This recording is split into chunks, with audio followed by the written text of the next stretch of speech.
more shootings than ever.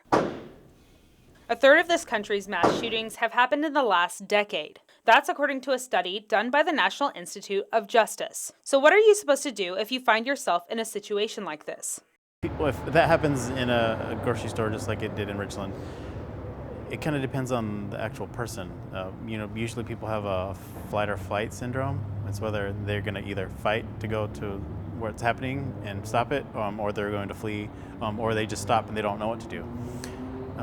When that happens and you hear a gunshot, it's going to scare you.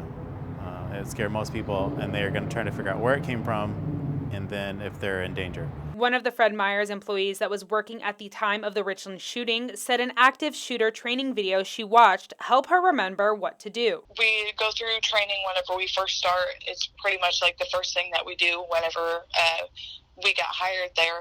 And I definitely remembered a lot of parts from the video in this situation that helped me. Anytime when walking into a building, make sure you're aware of exits, just in case. Pay attention to your surroundings. If you go into a store that you normally go into, just think, okay, if something happens, where would I go next?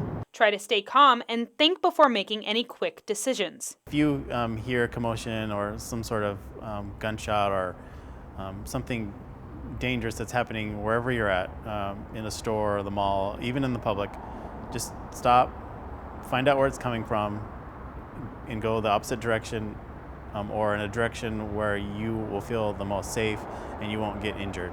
The Yakima Sheriff Office also recommends not taking video because you might be putting yourself in more danger. We wouldn't discourage people from videotaping on their phones of what's happening because it's more important that you get out. If for whatever reason you can't get out, you're frozen, you don't know what to do, and you choose to videotape, that's great, but it's more important that you remain safe.